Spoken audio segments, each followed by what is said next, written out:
দেখো, এই যে শব্দটি তোমরা যা যে দেখতে পাচ্ছ, এই শব্দটি পৃথিবীর সবচেয়ে বৃহত্তম শব্দ, যা আমাদের 45টা লেটারে দ্বারা তৈরি, 45টা লেটার দ্বারা তৈরি। দেখো, প্রথমে আমরা যে শব্দটা পাইছি সেটা কি? Pneumonoultramicroscopicsilicovolcanoconiosis. আমার সঙ্গে বলো, pneumonoultramicroscopicsilicovolcanoconiosis. দেখো, এটা হচ্ছে একটি কিসের নাম? এটি হচ্ছে রোগের নাম। এটা একটি রোগের নাম। এই রোগটি হচ্ছে যে নিউমোনো আলট্রা মাইক্রোস্কোপিক সিলিকো অলকানো পনিওসিস।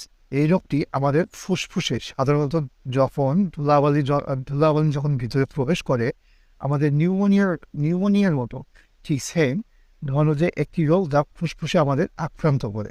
এই দেখো, আমার সঙ্গে দেখো উচ্চারণটা কীভাবে আমরা ভেঙে ভেঙে এটা করতে পারি। দেখো, pneumonoultramicroscopicsilicovolcanoconiosis. Pneumonoultramicroscopicsilicovolcanoconiosis. এই শব্দটি হচ্ছে আমাদের পৃথিবীর সবচেয়ে বড় ইংরেজি শব্দ, যা 45টি ওয়ার্ড দ্বারা গঠিত।